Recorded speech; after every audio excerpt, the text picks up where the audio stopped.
നമ്മുടെ ഈ പ്രപഞ്ചം വളരെ വിശാലമാണ്. നമുക്ക് ബുദ്ധിക്ക് എത്ര ചിന്തിച്ചാലും മനസ്സിലാക്കാൻ പറ്റാത്ത നിലയിൽ അത്രമാത്രം വിശാലമാണ്. ദശലക്ഷം കോടി നക്ഷത്രങ്ങളും ക്ഷീരപഥങ്ങളുമാണ് നമ്മുടെ പ്രപഞ്ചത്തിൽ ഉള്ളത്. പ്രകാശവർഷങ്ങൾ എടുത്തിട്ടാണ് ഇതിൻ്റെയൊക്കെ ദൈർഘ്യം നമ്മളെ ശാസ്ത്രജ്ഞന്മാർ കണ്ടുപിടിക്കുന്നത്. ഇപ്പോൾ നമ്മൾ കാണുന്ന പോസ്റ്ററിൽ ഇന്ത്യൻ ശാസ്ത്രജ്ഞൻ ഡോക്ടർ നിക്കു മധുസൂദൻ, കേംബ്രിഡ്ജ് യൂണിവേഴ്സിറ്റിയിലെ ഒരു ആസ്ട്രോഫിസിസിസ്റ്റാണ്. അദ്ദേഹം ഒരു പ്രത്യേക കണ്ടുപിടുത്തം നടത്തി എന്നാണ് പറയുന്നത്. അതായത് നമ്മുടെ ഭൂമിയിൽ നിന്ന് 124 പ്രകാശവർഷങ്ങൾക്ക് അപ്പുറത്തുള്ള ഒരു ഗ്രഹം അദ്ദേഹം കണ്ടുപിടിച്ചു. അതിൻ്റെ പേരാണ് K2-18b. അവിടെ ഒരു ഹൈഷ്യൻ ലോകമാണ് ഇരിക്കുന്നതെന്നാണ് പറയുന്നത്. അതായത് ഹൈഡ്രജൻ സമ്പന്നമായിട്ടുള്ള ഒരു അന്തരീക്ഷം, സമുദ്രങ്ങളും ഒക്കെ അവിടെ ഉണ്ടെന്നാണ് പറയുന്നത്. അദ്ദേഹം ജെയിംസ് വെബ് സ്പേസ് ടെലിസ്കോപ്പ് ഉപയോഗിച്ചിട്ടാണ് ഈ ഗ്രഹത്തെ കണ്ടുപിടിച്ചതെന്നാണ് പറയുന്നത്.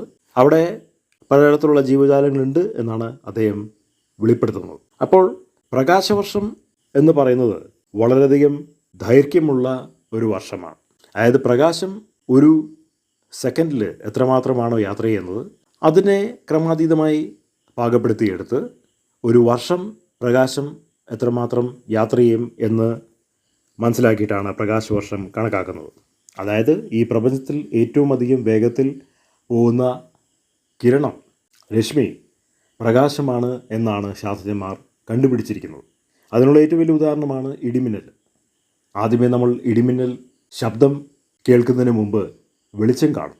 അത് കഴിഞ്ഞ ശേഷമാണ് ഇടിവെട്ടുന്നത്. അതിൻ്റെ അർത്ഥം എന്തെന്ന് പറഞ്ഞു കഴിഞ്ഞാൽ ശബ്ദത്തിനേക്കാട്ടും വേഗത പ്രകാശത്തിന് ഉള്ളതുകൊണ്ടാണ് നമുക്കത് പ്രകാശം ആദ്യമേ കണ്ടതിന് ശേഷമാണ് ഇടിവെട്ടുന്നത്. അപ്പോൾ പ്രകാശത്തിന് അത്രമാത്രം വേഗതയുണ്ട്. അപ്പോൾ അത്രയും വേഗത്തിൽ പ്രകാശം ചലിക്കുമ്പോൾ ആ പ്രകാശവർഷത്തിനോടൊപ്പം നമ്മൾ ചലിച്ചാൽ മാത്രമേ ഈ പറഞ്ഞിരിക്കുന്ന ഗ്രഹങ്ങളിലൊക്കെ എത്താനായിട്ട് പറ്റുകയുള്ളൂ. അമേരിക്കയുടെ ശൂന്യാകാശ ഗവേഷണ വിഭാഗത്തിലുള്ള ശാസ്ത്രജ്ഞന്മാർ പറയുന്നത് 650 കോടി പ്രകാശവർഷം എടുത്താൽ പോലും എത്താൻ പറ്റാത്ത നക്ഷത്രമണ്ഡലങ്ങൾ ശൂന്യാകാശത്തുണ്ട് എന്നാണ് പറയുന്നത്.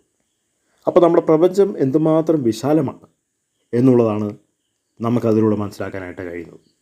ഇന്നും ശാസ്ത്രം അത് ഗവേഷണം ചെയ്തുകൊണ്ടിരിക്കുകയാണ്. ഒരു എത്തും പിടിയും കിട്ടിയിട്ടില്ല.